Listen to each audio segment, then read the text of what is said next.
नमस्कार दोस्तों, welcome to today's session on Reliance Industries AGM 2025 की हाइलाइट्स और टेक अवेज पे हम बात करेंगे। But let me tell you before we begin दोस्तों, जब भी हम लोग कुछ ऐसी लीडिंग कंपनी के एजीएम अगर करते हैं या उनका न्यूअल रिपोर्ट पढ़ते हैं, आपको बहुत सी गूज़बम्प्स मिलेंगे। How I can tell you friends, बरसों पहले मैंने उस समय से डिकेड पहले के अमेजोन के रिपोर्ट पढ़े। You will be amazed to read क्या कि आज जो वो लोग कर रहे, वो तो उन्होंने 10 साल पहले हुआ था कि we will do these all things. तो जो कमिटेड प्रमोटर्स होते हैं दोस्तों, वो एक विजन रखते हैं और अपने विजन पे चलते भी है। Similar you will see India leading companies, आप एचडीएफसी बैंक हो गई, आप रिलायंस हुए, जो लीड कर रही है अपने सेगमेंट में। जब आप उनके एजीएम अटेंड करते हो, जब आप उनके एनुअल रिपोर्ट भी पढ़ते हो, आप आज से 10 साल पुराना एनुअल रिपोर्ट ले लो रिलायंस का, एचडीएफसी बैंक का, आपको बहुत ताज्जुब होगा कि जो आज वो कर, बहुत सी चीजें उन्होंने उस समय के प्लान में लिखी हुई कि we will do this things. तो यस दोस्तों, शेयर रिपोर्ट्स हमें इन्वेस्टर बड़े काम लग सकते हैं, राइट। तो चलिए दोस्तों, आज हम रिसेंट जो एजीएम रिलायंस ने की, डेफिनेटली जो गूज़बम्प्स देगा, को लाइव अटेंड करोगे, मैं वो मैसेज आप तक नहीं पहुंचा सकता, right. The way they are moving further, तो मैं आपको रिकमेंड करूंगा कि आप उनके रिपोर्ट को पढ़िएगा। बट स्टिल मैंने कुछ की हाइलाइट्स यहाँ पे नोट की हुई है, लेट अस रीड दैट। तो let me tell the first thing friends, this AGM is one of the most significant in Reliance history. Mukesh Ambani ji वो व्यक्ति है जिन्होंने पोस्ट आईपीओ की जो 48 एजीएम है, हर एक एजीएम उन्होंने अटेंड की। तो उन्होंने हर प्लस माइनस पॉइंट दोस्तों रिलायंस का देखा भी है, महसूस किया, और उसमें से रिलायंस को बहुत आगे तक ले गए हैं। तो डेफिनेटली उनसे बहुत कुछ सीखने को मिल सकता है। इस एजीएम में लैंडमार्क अनाउंसमेंट हुए, एआई में, क्लीन एनर्जी में, रिटेल में और डिजिटल सर्विसेज में। Let's walk through the key points together. दोस्तों, मुकेश अंबानी जी ने पूरी दुनिया का चित्र देखा और एक्सप्लेन किया कि किस प्रकार से पूरी दुनिया जूझ रही है दोस्तों एनर्जी रिलेटेड क्राइसिस से। यहाँ पे उन्होंने एम्फेसाइज किया कि रिलायंस दुनिया और भारत की जरूरतों के साथ चलेगी। जो भारत के लिए अच्छा है वो रिलायंस के लिए अच्छा है। ये मोड पे उन्होंने ये बताया कि एआई, क्लीन एनर्जी और retail will power Reliance golden decade. Financially अगर हम रिलायंस को देखें तो पिछले साल इन्होंने रिपोर्ट किया है रेवेन्यू अमेजिंग 10.7 लाख करोड़। दोस्तों, ये भारत की पहली कंपनी हुई 10 लाख करोड़ के टर्नओवर पार करने वाली।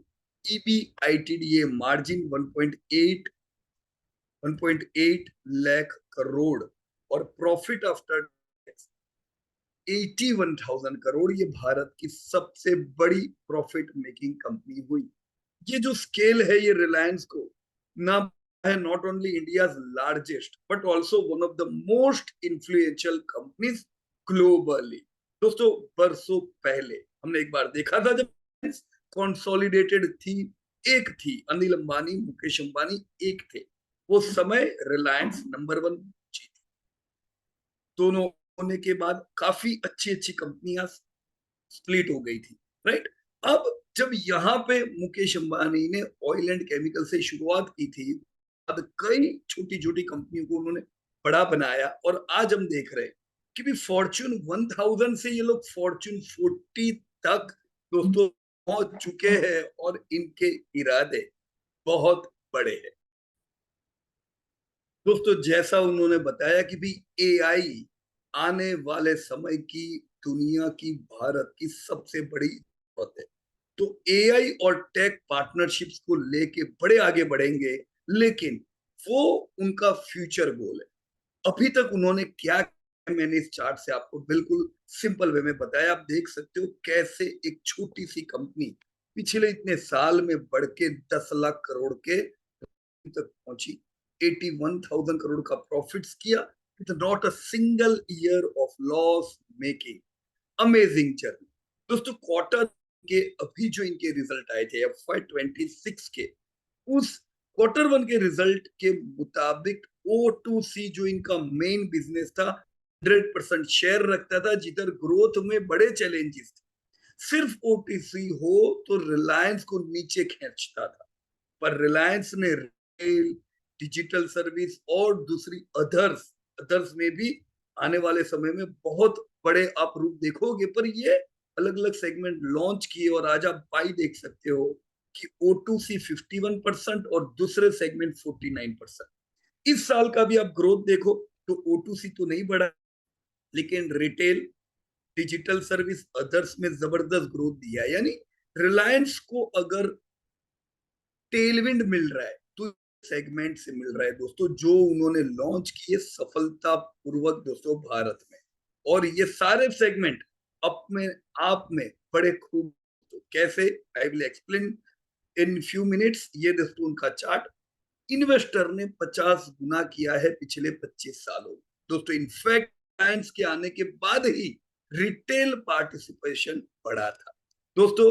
RPL, रिलायंस पेट्रो, RNRL में कुछ खराब अनुभव रहे थे और रहे होंगे, but over the period of time Reliance is the biggest wealth creator of India, right. आने वाले समय में अब हम उम्मीद करेंगे दोस्तों। मैंने एक फॉरवर्ड मेरा एस्टिमेट दिया हुआ है, जो हो सकता है आपसे डिफर भी करे, but it is about me दोस्तों। ये AGM से पहले एस्टिमेट, मैं उम्मीद रखता था कि ये साल रिलायंस 94,000 करोड़ के करीब प्रॉफिट पे पहुंचेगी। 59 का EPS होगा, का फेयर वैल्यू मेरे हिसाब से अभी भी 1200 रुपए का है, तो बहुत दूर नहीं है फेयर वैल्यू से, राइट। 2035 तक यानी अगले 9 सालों में मैं उम्मीद रखूंगा रिलायंस करीबन 30 लाख करोड़ के टर्नओवर पे पहुंचेगी। यही रिलायंस दोस्तों 2.5 लाख करोड़ फिट करेगी। आज जो इनकी अर्निंग पर शेयर, यानी मुझे एक शेयर पे 59 मिल रहा है, मुझे 160 मिलेगा, तो ऑब्वियस है दोस्तों यहाँ पे अगर मैं 3 करीब मेरी अर्निंग का वैल्यूएशन बढ़ता देख रहा हूं। मैं बुक वैल्यू जो आज मेरी 676 है, मैं इसे 1600 पहुंचता, तो मेरी फेयर वैल्यू भी 3,3100 रुपए के करीब पहुंचेगी। तो ऑब्वियस है कि शेयर में मेरे को यहाँ से मल्टी ईयर भी कर सकता हूँ। During whole history we have received dividend regularly, तो आने वाले समय में भी जो एनुअल इनकम है इन्वेस्ट, वो भी मिलती रहेगी एंड बढ़ती जाएगी, राइट। लेकिन ये एस्टिमेट थे AGM से पहले के। AGM से हम एस्टिमेट में बड़ा बदलाव, लेकिन AGM से विजन हमारा भी थोड़ा चेंज होता है कि भी इनका फोकस अब और कहाँ पे आया है। तो let me show you what they have announce AGM। इस AGM में दोस्तों एक बड़ी AI टेक पार्टनरशिप की दोस्तों इन्होंने घोषणा की। The biggest highlight, Reliance is bold push into artificial intelligence. तो बहुत से इन्वेस्टर हमको भी पूछते हैं भाई AI में कौन सी कंपनी है, AI में किधर इन्वेस्ट करना चाहिए। लो रिलायंस भी AI में आ रही है। AI infra and gigawatt scale data centres. So first, Reliance Intelligence Limited has been formed to build gigawatt scale AI ready data centers. दूसरा दोस्त इसी के लिए इन्होंने क्या किया, a joint venture with Meta, Facebook यानी, right, a joint venture with Meta will deliver enterprise grade AI solutions based on open source model like Llama, right. Third, एकता के साथ की तो जबरदस्त इनकी पार्टनरशिप, राइट। 855 करोड़ का निवेश, 70-30 की इनकी यहाँ पे पार्टनरशिप रहेगी दोस्तों, राइट। एक नई फॉर्मेशन जो रिलायंस इंडस्ट्री में ही होगी। Third, Google, Reliance is partnering with Google cloud to establish a dedicated AI region, किधर, जामनगर में, powered by clean energy. Together अगर इन सारे स्टेप्स को हम कंबाइन करें, together the steps mark Reliance transformation into a deep tech house. दोस्तों ये रेवेन्यू में जबरदस्त बड़े बदलाव करेगी, राइट। फोर्थ, अब मैं दूसरे पे आ जाता हूं और एक बड़ा अनाउंसमेंट, जियो का आईपीओ का अनाउंसमेंट हो चुका है। सबसे पहली चीज दोस्तों, जियो ऑलरेडी जबरदस्त सफलता हमने देखी जियो में। In fact pre Jio we have been investing in Bharti Airtel since long time. Bharti अभी भी बहुत अच्छी कंपनी है। जब दूसरी कंपनियां लॉस कर, वो टाइम पे भी भारती ने कंसिस्टेंट प्रॉफिट्स किए, तो we were extremely satisfied in Bharti, और भारती ने अच्छा कमा के दिया। लेकिन जियो के आने के बाद बड़े चैलेंज भारती के भी सामने। हालांकि भारती ही वो कंपनी है, एयरटेल यानी, राइट, जिसने जबरदस्त टक्कर दी जियो, और वो अभी भी बहुत सफलतापूर्वक आगे बढ़ रहे हैं। स्टिल यस, जियो जियो है। तो ये जो बड़ा अनाउंसमेंट है, ये जियो के आईपीओ का है, expected in the first half 2026। तो अगले 6 महीने में देखो भी आप। जियो क्या है दोस्तों, 50 करोड़ के करीब ये सब्सक्राइबर पहुंच गए। सोचो, ये खाली भारत की बात चल रही है। 150 करोड़ के देश में दोस्तों 50 करोड़ लोग अगर जियो इस्तेमाल करते हैं, तो इनका पेनिट्रेशन जबरदस्त है। इसीलिए दोस्तों अभी शुरू हुई ये कंपनी, पिछले साल 1.3 लाख करोड़ का इन्होंने टर्नओवर किया। दोस्तों 1.3 लाख करोड़ के टर्नओवर जाने में कंपनियों को 2-2 दशक, 3-3 दशक लग जाते। जियो पर ये लेवल पे ये पहुंचे हैं, तो ये बहुत बड़ा इनका अचीवमेंट है दोस्तों। Jio is poised to become one of the world most valuable telecom and tech companies। तो अब इनका प्लान है दुनिया भर में जियो को ले जाना है। इन्होंने प्रूव किया दुनिया का फास्टेस्ट 5G करा के, इन्होंने प्रूव किया दोस्तों कि ये कर सकते हैं जो काम हाथ में उठाए। तो अब ऐसे दुनिया के कई कंट्रीज है जिधर टेक्नोलॉजी की जरूरत है। देखो, जब भारत में लॉन्च किया उस समय अंडर पेनेट्रेटेड था, टेलीकॉम में नहीं, टेलीकॉम में तो ओवर पेनिट्रेटेड ही थे। लेकिन टेलीकॉम पेनिट्रेट होने के बावजूद आप वॉइस कॉल सकते थे इंटरनेट के माध्यम से। बड़े चार्ज थे डेटा डाउनलोड करने के। पूरा चित्र इन्होंने आके बदल दिया, और आज जो इतना ईज से हम यूज कर पाते, इसमें रिलायंस का कोई डाउट नहीं, बहुत बड़ा महत्व है। तो जो मुकेश अंबानी ने कहा दोस्तों एजीएम में कि जो इंडिया के लिए अच्छा है वो के लिए अच्छा है, यानी इंडिया अंडर पेनिट्रेटेड था, इन्होंने वो अपॉर्चुनिटी ली, और आज इंडिया को भी इसका फायदा हुआ। सिमिलर, इंडिया को एआई चाहिए, तो लोग एआई लेके आ रहे हैं। और क्या चाहिए, इंडिया को ध्यान में रख के ये अलग अलग चीज लॉन्च कर रहे हैं, सफलतापूर्वक लॉन्च की, और अब दुनिया भर में दोस्तों इसको लॉन्च करेंगे, राइट। सो मूविंग फर्दर, मैंने आपको आईपीओ के बारे में तो बताया, right. For investor this IPO could be a historic value unlock, potentially crossing, क्या उम्मीद है, $100 बिलियन इन मार्केट कैपिटलाइजेशन।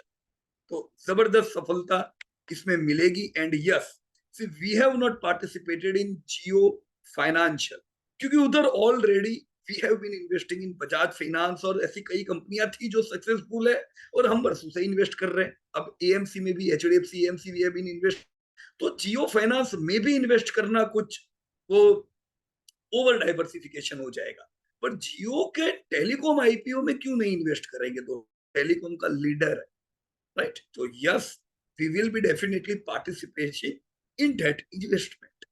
दूसरा बड़ा अनाउंसमेंट, ध्यान रखे दोस्तों, रिटेल एंड एफएमसीजी। दोस्तों रिलायंस रिटेल भी एक ऐसी कंपनी है जिन्होंने लेट शुरुआत की, लेकिन आज रिटेल में भारत में सबसे बड़ी कंपनियों में से एक है। एक नहीं कह सकते, सॉरी, रिटेल में दोस्तों बाकी सब कंपनियां एक तरफ, रिलायंस अकेला एक तरफ। Reliance retail continues to expand aggressive. FY25 में ये लोग 3 लाख करोड़ के टर्नओवर पे पहुंचे।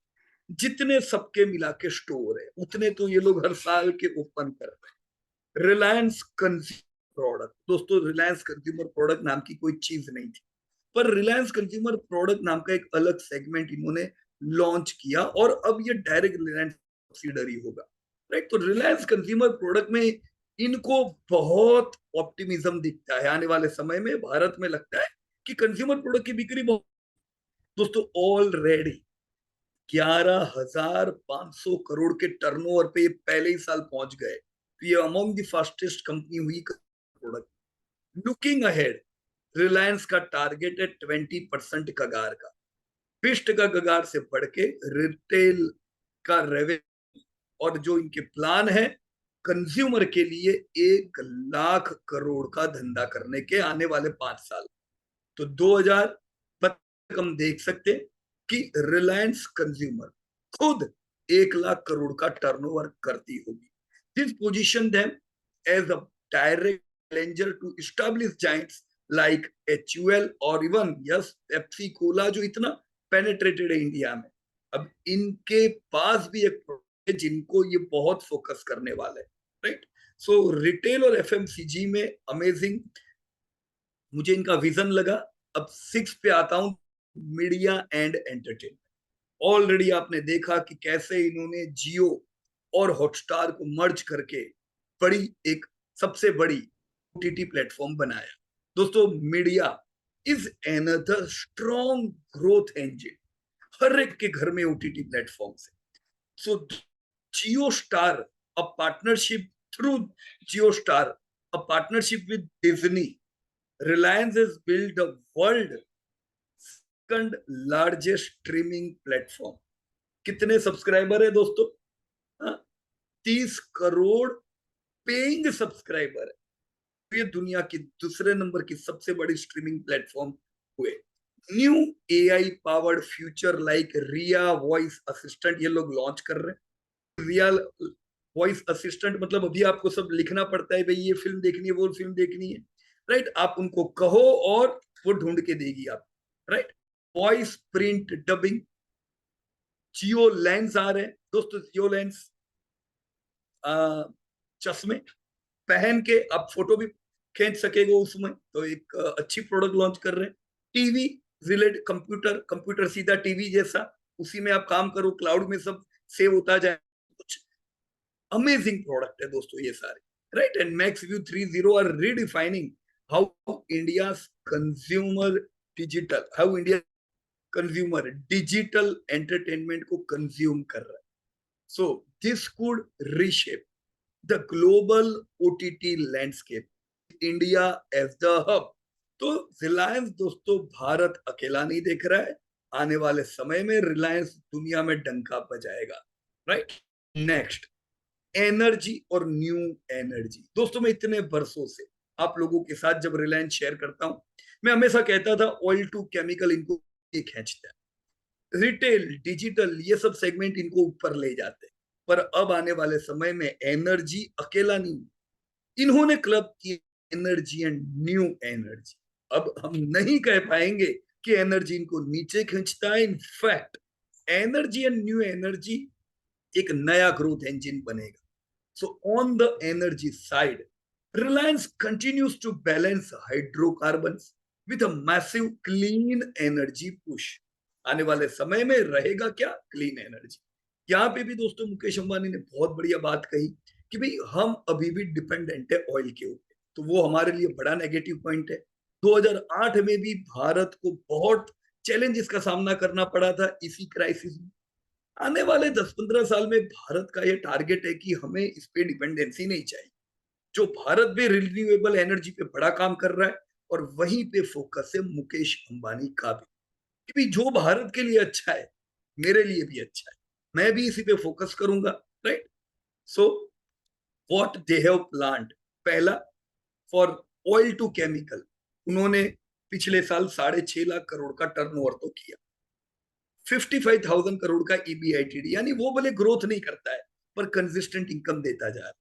But the Dhirubhai Ambani giga energy complex जो जामनगर में बना रहे, तो टेस्ला की गीगा फैक्ट्री हम बोलते, गीगा क्यों, बहुत बड़ी है। तो टेस्ला की गीगा फैक्ट्री से ये 4 गुना ज्यादा बड़ी होगी, इस प्रोसेसिंग रैपिडली। दोस्तों, रिलायंस करेगा वो वर्ल्ड लार्जेस्ट करेगा। Reliance was also reaffirmed next carbon zero, net carbon zero by 2035 goal, making it a leader in green transformation। तो आप ग्रीन टेक में कंपनियां ढूंढते हो, रिलायंस ग्रीन टेक में बड़ा बनने वाला, राइट? सो अब इन सब से मैं इन्वेस्ट एज ए इन्वेस्टर मेरा टेक अवे क्या रहा? What are the key takeaways for us as a investor?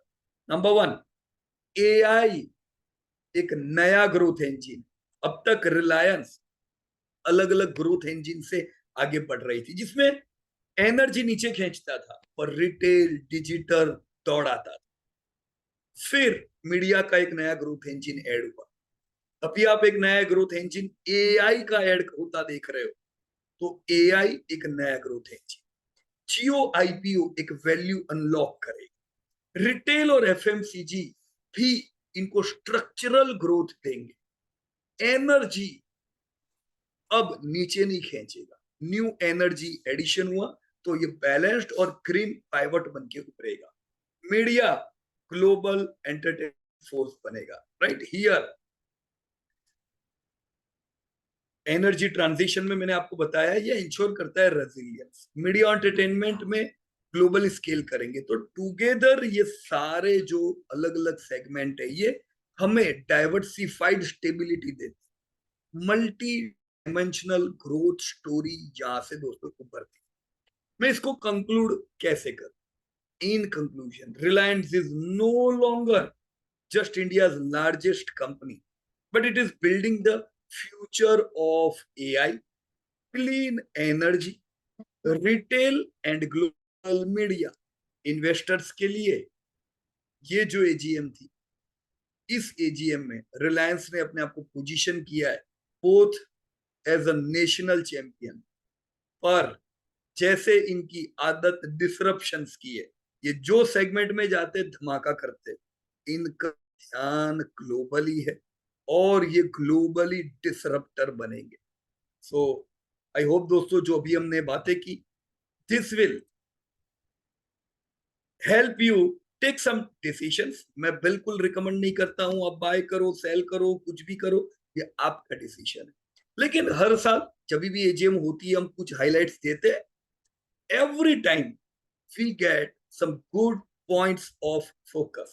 मैं एंटरप्रेन्योर से भी कहूंगा definitely we should attend the AGM, क्योंकि रिलायंस की एजीएम से विजन आपका भी खुलता है। दोस्तों thank you so much and जय हिंद टू एवरीवन। अगर आपको इस वीडियो से कोई फायदा हुआ हो, कोई इंपॉर्टेंट पॉइंट्स आपको मिले, मुझे कमेंट बॉक्स में जरूर लिखिएगा कि this thing was most important for my investment in Reliance। Jai Hind।